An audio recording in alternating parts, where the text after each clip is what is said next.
अस्सलाम वालेकुम व्यूअर, मैं हूं एहसान आलमानी। आज जो मैं पढ़ाने जा रहा हूं वो है लॉगरिथम टॉपिक। पढ़ाने से पहले मैं आप सबको ये कहूँगा कि मेरा चैनल सब्सक्राइब करें और अपने दोस्तों को भी शेयर करें। Let start topic. सबसे पहले कि लॉगरिथम होता क्या है, what are the logarithm. Just like a addition is the inverse of subtraction and multiplication is the inverse of division। Same उसी तरीके से log जो होता है वो इनवर्स होता है एक्सपोनेंट का। सबसे पहले हम डिस्कस करेंगे आज जो है हिस्ट्री ऑफ लॉगरिथम पे। जॉन नेपियर जो लॉग को इन्वेंट किया था, जो इंट्रोड्यूस करवाया था, वो जॉन नेपियर था। He invented in the 17th century to speed up calculation. Logarithms vastly reduced the time required for multiplying numbers with many digits. If you need to work with a big messy number like this, logarithm को invented करने का मकसद ये था कि बड़े नंबरों को किस तरीके से शॉर्ट करके लिखा जाए। जो नंबर्स 100 मिलियन, 1000 मिलियन और उससे भी ज़्यादा के जो नंबर थे, how to write in a simple form. तो उस वजह से लॉग दिया गया था कि बड़े जो कैलकुलेशन है, बड़ी कैलकुलेशन, उसको एज अ छोटा करके कैसे लिखा जाए, एज अ एक्सपोनेंट में कैसे लिखा जाए। इस वजह से लॉग को इंट्रोड्यूस करवाया गया था और जो लॉग को इंट्रोड्यूस करवाने वाला था वो जॉन नेपियर था। Logarithm were invented independently bye John Napier, Scotsman, and by Jost Berge, Swiss. The logarithms which they invented differed from each other and from the common and natural log. John Napier's logarithms were published in 1614 and Berge's logarithm were published in 1620. अक्सर ये question जो आते हैं वो MCQs में आते हैं कि जॉन नेपियर जो है वो किस कंट्री से बिलोंग करता है, या जोस्ट ने बर्गी किस कंट्री से बिलोंग करता है। या अक्सर ये भी क्वेश्चन आते हैं कि जो जॉन नेपियर ने जो लॉग दिया था वो किस ईयर में दिया था, या बर्गीज ने जो लॉग दिया था वो किस ईयर में दिया था। अक्सर इसी टाइप के एमसीक्यूज आते हैं। Difference between common logarithm and natural logarithm. Natural logarithms are different than the common logarithm. While the base of a common logarithm is 10, the base of natural logarithm is especially e. Although this looks like a variable, it represents a fixed irrational number approximately equal to the 2.718281828459। Natural और common log का जो फ़र्क है, ये भी अक्सर MCQs type के क्वेश्चनों में आता है कि what difference between common and natural log. या ये पूछा जाता है कि नेचुरल लॉग को बेस किस में शो करते हैं, कौन से बेस में शो करते हैं, या नेचुरल लॉग को किस बेस में शो करते हैं। तो हमें याद रखना है कि जो कॉमन लॉग होता है वो बेस 10 में लिखा जाता है, वो जो नेचुरल लॉग होता है वो बेस ई में लिखा जाता है, बेस ई में। अगेन जो कॉमन लॉग है वो बेस 10 में लिखा जाता है, जो नेचुरल लॉग होता है वो बेस ई में लिखा जाता है। जो ई है लुक लाइक वेरिएबल है, मगर उसकी जो वैल्यू होती है वो एक इरेशनल नंबर है, उसकी जो वैल्यू है वो 2.71 एंड सो ऑन। उसके बाद हम सीखेंगे कि how to write an ordinary number to in a scientific notation. मतलब एक ऑर्डिनरी जो नंबर होता है, एक बड़ी जो वैल्यू होती है, जैसे मिलियन में, बिलियन में, उस वैल्यू को एज अ शॉर्ट करके एज अ एक्सपोनेंट फॉर्म में कैसे लिखा जाता है। तो सबसे पहले हम इसका रूल पढ़ते हैं। Numbers can be written as a multiply n raise power 10 raise power n। जो a है वो कोई भी नंबर होता है, कोई भी डिजिट होता है। डिजिट जो हो वो या तो 1 हो या लेस देन 10 हो। इट मीन 1 से लेकर 9 तक का डिजिट होता है। ये जो रूल होता है वो जब हम बेस 10 में किसी भी एक ऑर्डिनरी फॉर्म होता है उसको अगर बेस 10 में लिखते हैं तो उसके लिए ये रूल है। 1 is less than x, 1 is less than or equal to x and x is less than 10. n can be negative or positive, integers or zero. n जो है वो पॉजिटिव भी हो सकता है, नेगेटिव भी हो सकता है और ज़ीरो भी हो सकता है। अब पॉजिटिव, नेगेटिव, ज़ीरो कैसे हो सकता है उसके हम एग्जाम्पल्स करेंगे। सबसे पहला एग्जाम्पल, अब देखिए यहाँ पे जो वैल्यू लिखी हुई है जैसे कि 59, 539 और 000 है। How to this value in a scientific notation. देखिए यहाँ पे होता क्या है कि काफ़ी स्टूडेंट्स यहाँ पे कंफ्यूज होते हैं कि इसको एज अ साइंटिफिक नोटेशन में कैसे लिखें। ये एक होल नंबर है और हमेशा होल नंबर के लास्ट में डेसिमल समझी जाती है, क्योंकि इसके डेसिमल के बाद मैं 2 ज़ीरो लगाऊं, 3 ज़ीरो, 4 ज़ीरो मैं लगा सकता हूं, उससे कोई फ़र्क नहीं पड़ता। जब भी एक ऑर्डिनरी फॉर्म हो, इसी तरीके का एक ऑर्डिनरी फॉर्म हो और उसको साइंटिफिक नोटेशन में रखना हो, तो सबसे पहले ये जहन में रखना है हमें कि डेसिमल चाहे लेफ्ट पे हो चाहे राइट पे हो, तो जब डेसिमल को हम मूव करेंगे, रखेंगे, तो वो होगा लेफ्ट हैंड साइड का पहला डिजिट जो कि नॉन ज़ीरो डिजिट हो। डेसिमल हमेशा कहाँ पे रखेंगे? जो लेफ्ट हैंड साइड का पहला नॉन ज़ीरो डिजिट हो, तो डेसिमल को वहाँ पे मूव करेंगे। तो इसका जो आंसर बनेगा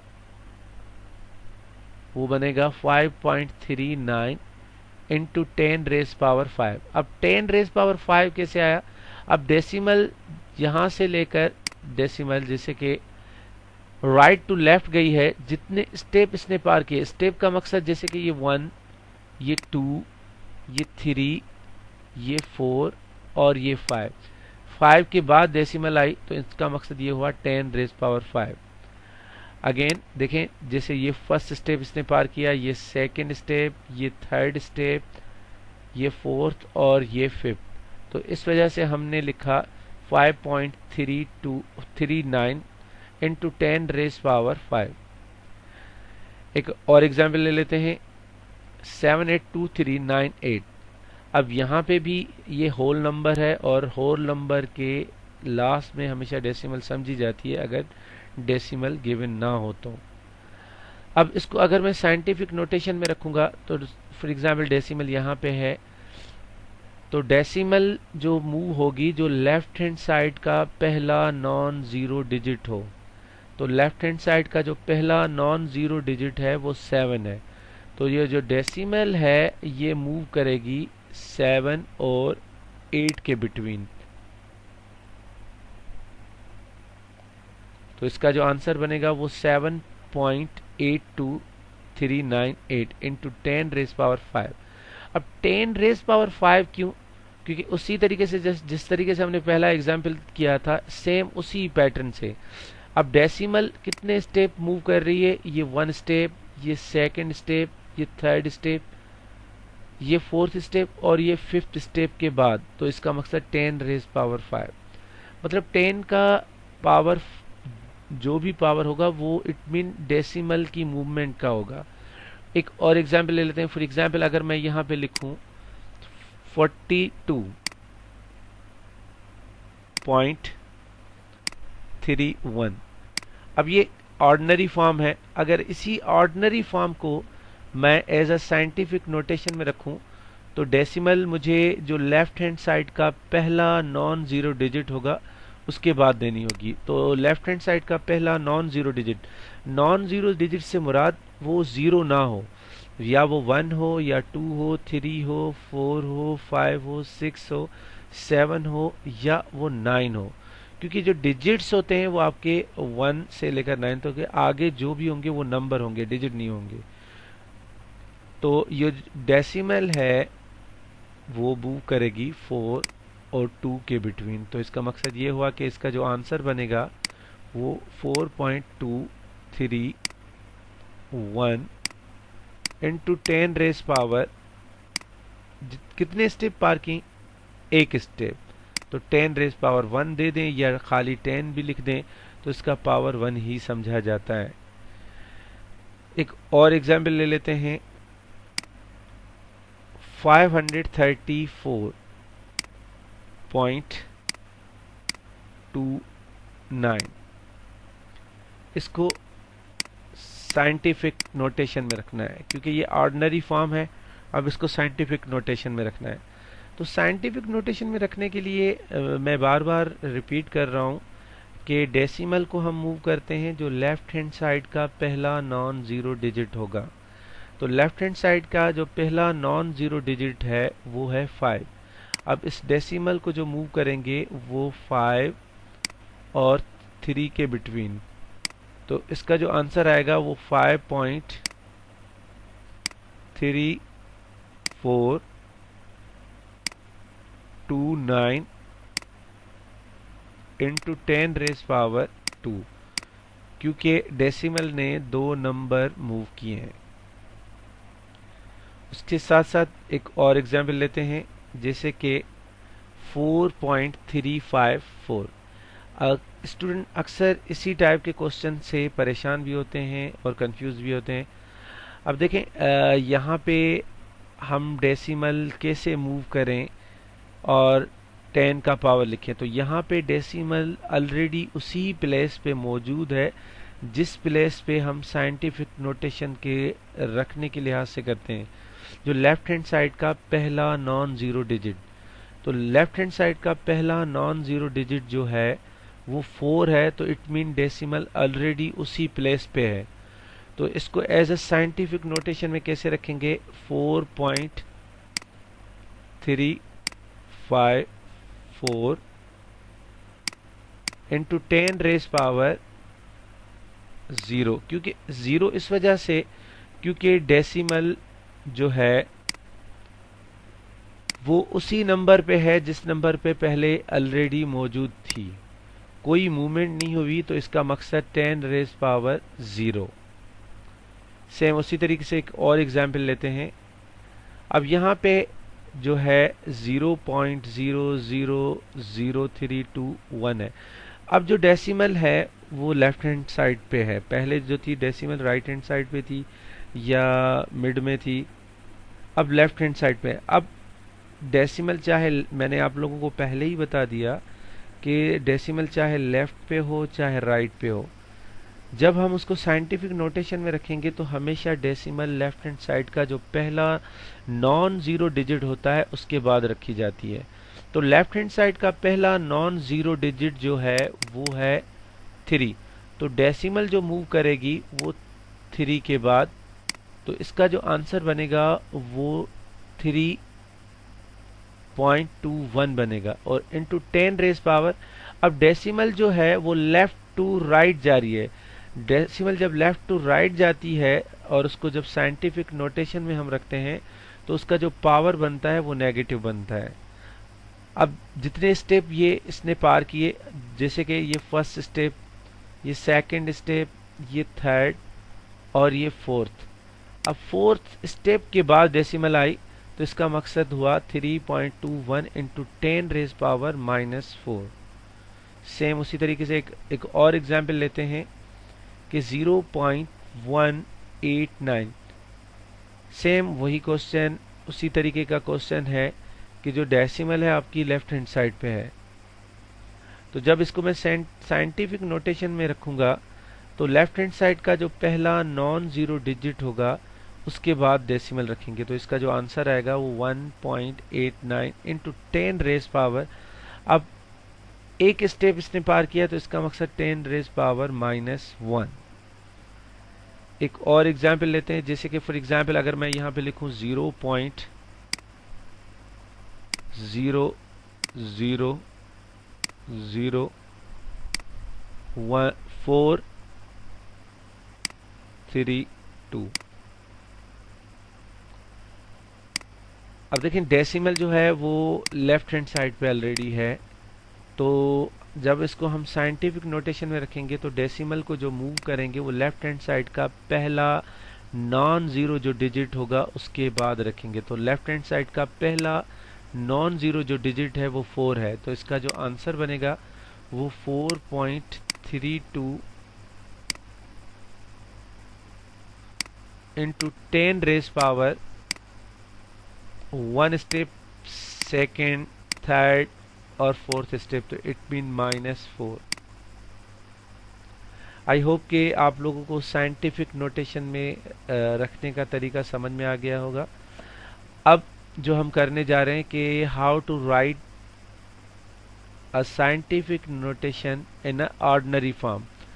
अब जो क्वेश्चन होगा वो ऑलरेडी साइंटिफिक नोटेशन में होगा, उसको हमें जस्ट जो है ऑर्डिनरी फॉर्म या कॉमन फॉर्म में कन्वर्ट करना है।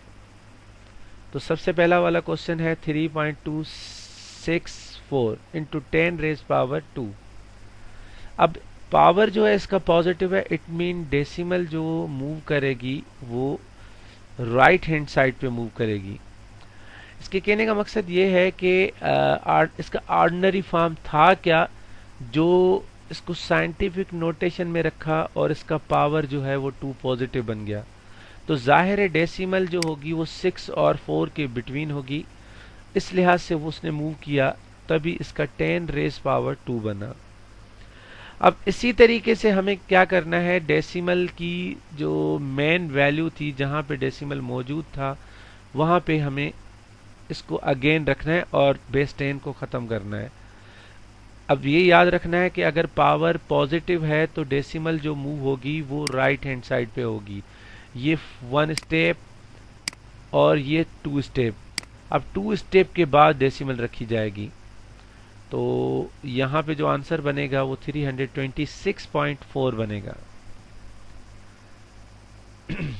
उसी तरीके से अब ये है 1.43 into 10 raise power 6।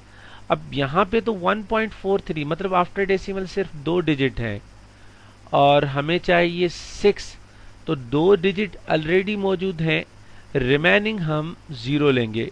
It mean 143 और 4 टाइम्स 0, मतलब इसके 2 डिजिट ऑलरेडी मौजूद थे, रिमेनिंग हमें 0 रखने हैं 4 टाइम।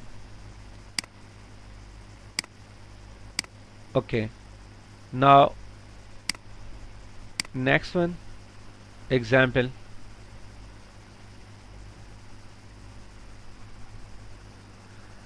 माइनस पावर हो तो उसको किस तरीके से लिखें। अब देखें पावर पॉजिटिव था तो डेसिमल को जो मूव कर रहे थे वो राइट हैंड साइड पे मूव कर रहे थे एज ए ऑर्डिनरी फॉर्म में लिखने के लिए।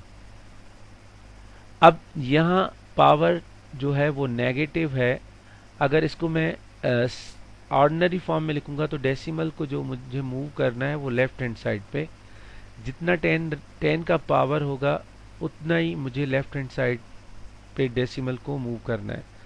तो हमें ये याद रखना है कि बिफोर डेसिमल एक डिजिट तो ऑलरेडी मौजूद होता है, रिमेनिंग हमें एक डिजिट और चाहिए। अब वो डिजिट जो होगा वो होगा 0, क्योंकि 2 तो ऑलरेडी एक डिजिट था, बाकी रिमेनिंग हमें एक और डिजिट चाहिए था जिस पे -2 पावर बने, तो इसका मकसद ये 0.0231 आंसर। सेम उसी तरीके से नेक्स्ट एक एग्जाम्पल लेते हैं। यहाँ पे है 4.143 इंटू 10 रेज पावर -6।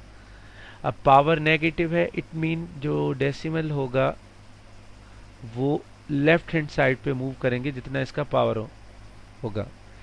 अब बिफोर डेसिमल ऑलरेडी एक डिजिट तो मौजूद है, रिमेनिंग हमें 5 डिजिट और चाहिए। तो इसका जो आंसर बनेगा वो 0.00000, ये 5 0, उसके बाद 4 1 4 3। इसके बाद एक और एग्जाम्पल लेते हैं, जैसे कि अगर हो 0